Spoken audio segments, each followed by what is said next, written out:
नमस्कार। आप सुन रहे हैं समाज में वृद्धों की दशा को दर्शाती एक हृदय विदारक कहानी बूढ़ी काकी। इसको लिखा है मुंशी प्रेमचंद जी ने। आइए कहानी सुनते हैं। बुढ़ापा बहुधा बचपन का पुनरागमन हुआ करता है। बूढ़ी काकी में जीवास्वाद के सिवा कोई और चेष्टा न थी और न अपने कष्टों की ओर आकर्षित करने का रोने के अतिरिक्त कोई दूसरा सहारा ही। समस्त इंद्रियां, आँख, हाथ और पैर जवाब दे चुके थे। जमीन पर पड़ी रहती और घर वाले कोई बात उनकी इच्छा के प्रतिकूल करते, भोजन का समय टल जाता या उसका परिणाम पूर्ण न होता अथवा बाजार से कोई वस्तु आती और न मिलती तो वे रोने लगती थीं। उनका रोना सिसकना साधारण रोना न था। वे जब रोती तो गला फाड़ फाड़ के रोती थीं। उनके पतिदेव को गुजरे कई साल बीत चुके थे। बेटे भी जवान हो होकर चल बसे थे। अब एक भतीजे के अलावा कोई और न था। उसी भतीजे के नाम उन्होंने अपनी सारी संपत्ति लिख दी। भतीजे ने सारी संपत्ति लिखाते समय खूब लंबे चौड़े वादे किए, लेकिन वे सब वादे केवल कूली डिपो के दलालों के दिखाए हुए सब्जबाग थे।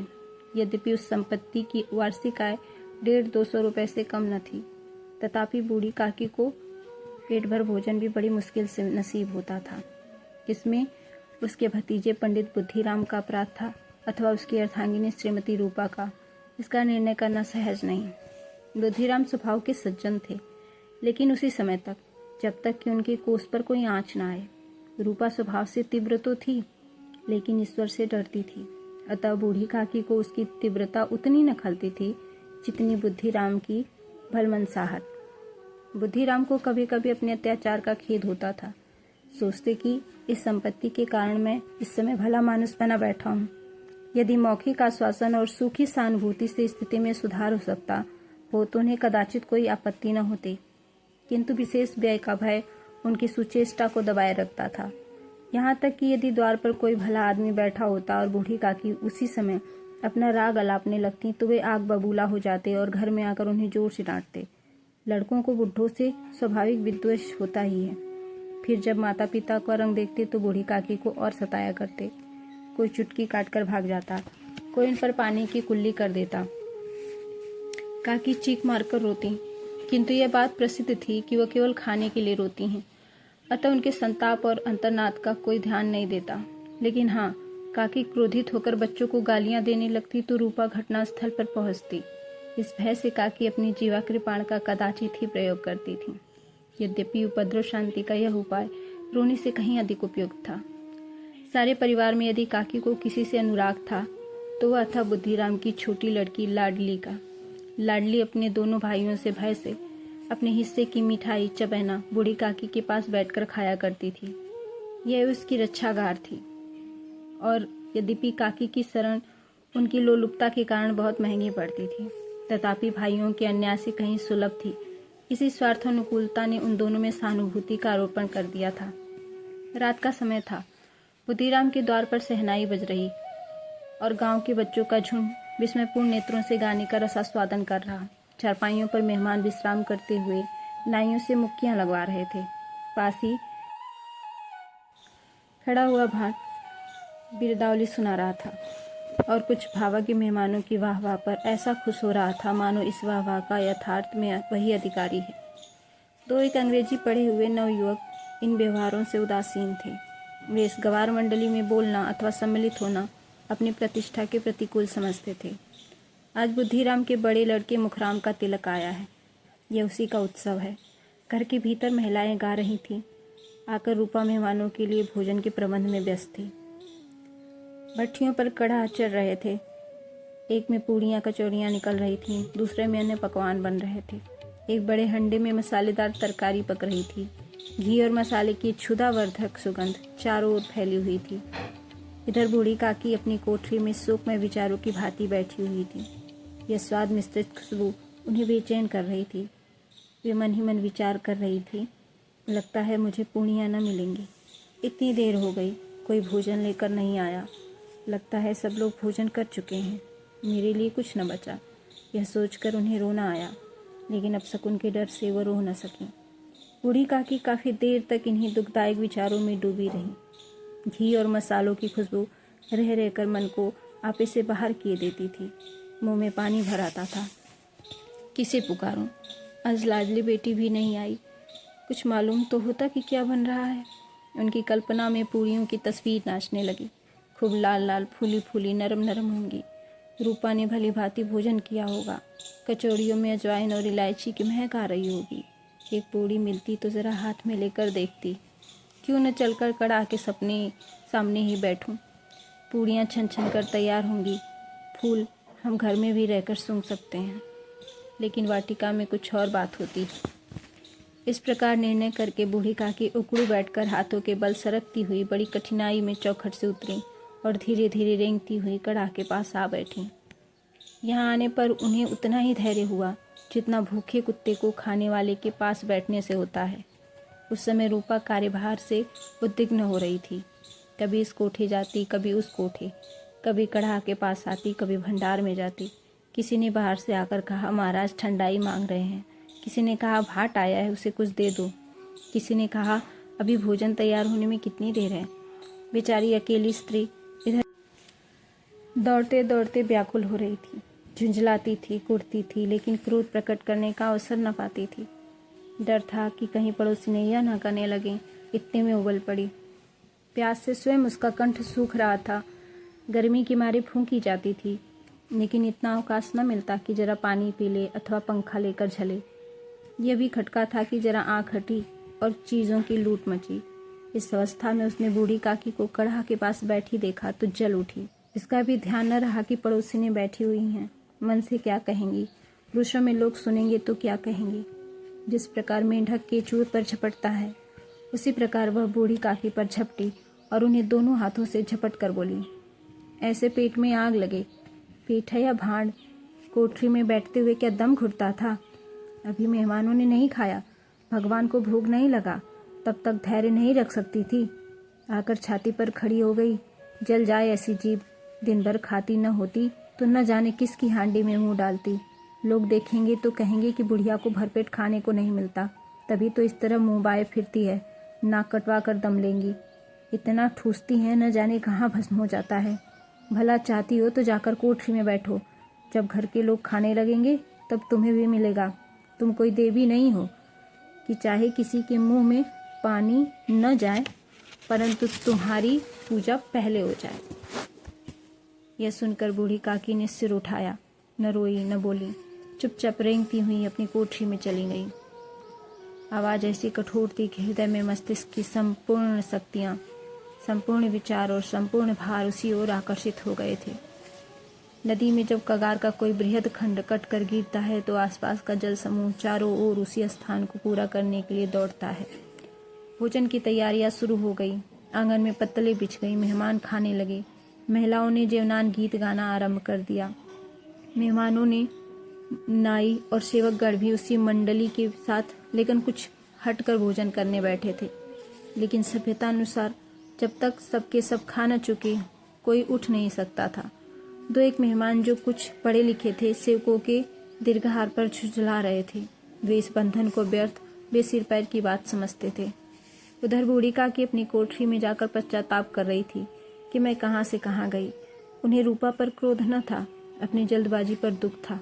सच ही तो है, जब तक मेहमान लोग भोजन न कर चुकेंगे, घर वाले कैसे खाएंगे। मुझसे इतनी देर भी न रहा गया। सबके सामने पानी उतर गया। अब जब तक कोई बुलाने न आएगा, नहीं जाऊंगी। मन ही मन इस प्रकार का विचार कर वह बुलाने की प्रतीक्षा करने लगी। उन्हें एक एक पल एक एक युग के समान मालूम होता था। अब पत्तल बिछ रही होगी, अब मेहमान आ गए होंगे, लोग हाथ पैर धो रहे होंगे, नाई पानी दे रहा है, मालूम होता है लोग खाना खाने बैठ गए होंगे, देवनार गाया जा रहा है। यह विचार कर वह मन को बहलाने के लिए लेट गई। धीरे धीरे एक गीत गुनगुनाने लगी। उन्हें मालूम हुआ कि मुझे गाते देर हो गई। क्या इतनी देर तक लोग भोजन ही कर रहे होंगे? किसी की आवाज़ नहीं सुनाई देती। अवश्य ही लोग खा पी कर चले गए। मुझे कोई बुलाने नहीं आया। रूपा चिढ़ गई है, क्या पता न बुलाए। सोचती होगी कि अपने आप ही आ जाएंगी। वह कोई मेहमान तो नहीं जो उन्हें बुलाऊं। बूढ़ी काकी चलने को तैयार हुई। उन्हें यह विश्वास था कि 1 मिनट में पूड़ियाँ और मसालेदार तरकारियाँ सामने आएंगी। उनके स्वादेंद्रियों को गुदगुदाने लगा। उन्होंने मन में तरह तरह के मंसूबे बांधे। पहले तरकारी से पूड़ियाँ खाऊंगी, फिर दही और शक्कर से, कचौरियाँ रायते के साथ मज़ेदार मालूम होंगी। चाहे कोई बुरा माने चाहे भला, मैं तो मांग मांग कर खाऊंगी। लोग यही कहेंगे ना कि इन्हें विचार नहीं। कहा करें, इतने दिन के बाद पूड़ियाँ मिल रही हैं तो मुँह जूठा करके थोड़ी उठ जाऊंगी। यह सोचकर वह उकड़ू बैठकर हाथों के बल धीरे धीरे सरकती हुई आंगन में आई। लेकिन हाय दुर्भाग्य, अभिलाषा ने अपने पुराने स्वभाव के अनुसार समय की मिथ्या कल्पना की थी। मेहमान मंडली अभी बैठी हुई थी। कोई खाकर उंगलियां चाट रहा था, कोई तिरछे नेत्रों से देखता था कि और लोग अभी खा रहे हैं या नहीं। कोई इस चिंता में था कि पत्तल पर पूड़ियाँ छूटी जाती हैं, किसी तरह उन्हें भीतर रख लेता। कोई दही खाकर जीभ चटकाता था, परंतु दूसरा मांगता संकोच करता था कि इतने में बूढ़ी काकी रेंगती हुई उनके बीच में आ पहुंची। कई आदमी चौंक कर उठ खड़े हुए, पुकारने लगे, अरे ये बुढ़िया कौन है? यहाँ कहाँ से आ गई? देखो किसी को छू न दे। काकी को देखते ही पंडित बुद्धिराम क्रोध से तिलमिला उठे। पूड़ियों का थाल लिए खड़े थे, थाल को जमीन पर पटक दिया और जिस प्रकार निर्दयी महाजन अपने किसी बेईमान और भगोड़े कर्जदार को देखते ही झपट कर उसका टेंटुआ पकड़ लेता है, उसी तरह लपक कर उन्होंने काकी के दोनों हाथ पकड़े और घसीटते हुए लाकर उन्हें अंधेरी कोठरी में धम से पटक दिया। आशा रूपी वाटिका लू के एक झोंके में नष्ट विनष्ट हो गई। मेहमानों ने भोजन किया, घरवालों ने भोजन किया, बाजे वाले धोबी चमार भी भोजन कर चुके, लेकिन बूढ़ी काकी को किसी ने न पूछा। बुद्धिराम और रूपा दोनों ही बूढ़ी काकी के निर्लज्जता के लिए दंड देने का निश्चय कर चुके थे। उनके बुढ़ापे पर, दीनता पर, हठज्ञान पर किसी को दया न आई थी। अकेली लाडली उनके लिए घुड़ रही थी। उसे काकी से अत्यंत प्रेम था। बेचारी भोली भाली लड़की थी। बाल विनोद और चंचलता की उसमें गंध तक न थी। दोनों बार जब उसके माता पिता ने काकी को निर्दयता से घसीटा तो लाडली का हृदय हैंट कर रह गया। वो झुंझला रही थी, हम लोग काकी को क्या बहुत सी पूड़ियाँ नहीं देते? क्या मेहमान सबकी सब खा जाएंगे? और यदि काकी ने मेहमानों से पहले खा लिया तो क्या बिगड़ जाएगा? वह काकी के पास जाकर उन्हें धैर्य देना चाहती थी, लेकिन माता के भय से न जाती थी। उसने अपने हिस्से की पूड़ियाँ बिल्कुल न खाई थीं, अपनी गुड़िया के पिटारी में बंद कर रखी थी।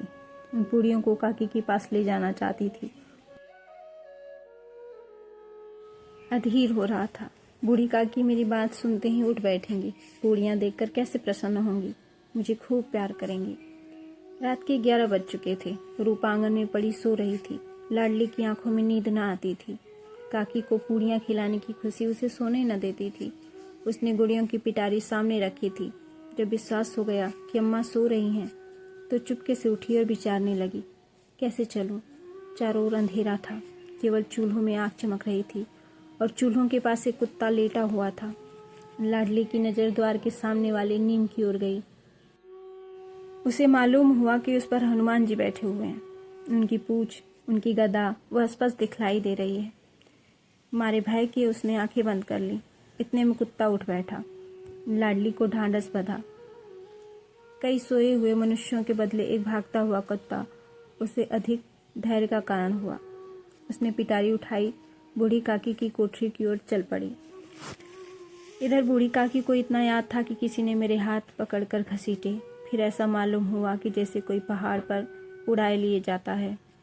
उनके पैर बार बार पत्थरों से टकराए, तब किसी ने उन्हें पहाड़ पर से पटका। वे मूर्छित हो गई। जब वे सचेत हुई तो किसी की जरा सी आहट न मिलती थी। समझी कि सब लोग खा पी कर सो गए और उनके साथ मेरी तकदीर भी सो गई। रात कैसे कटेगी? क्या खाऊं? पेट में अग्नि धधक रही है। हाँ, किसी ने मेरी सुधि न ली। क्या मेरा पेट काटने से धन जुट जाएगा? इन लोगों को इतनी भी दया नहीं आती कि न जाने दुनिया कब मर जाए। उसका जी क्यों दुखावें? मैं पेट की रोटियां ही खाती हूँ कि कुछ और। इस पर यह हाल है। मैं अंधी अपाहिज ठहरी, न कुछ सुनूं न बूझूं। यदि आंगन में चली गई तो क्या बुद्धिराम से इतना कहते न बनता था कि काकी अभी लोग खा रहे हैं, फिर आना।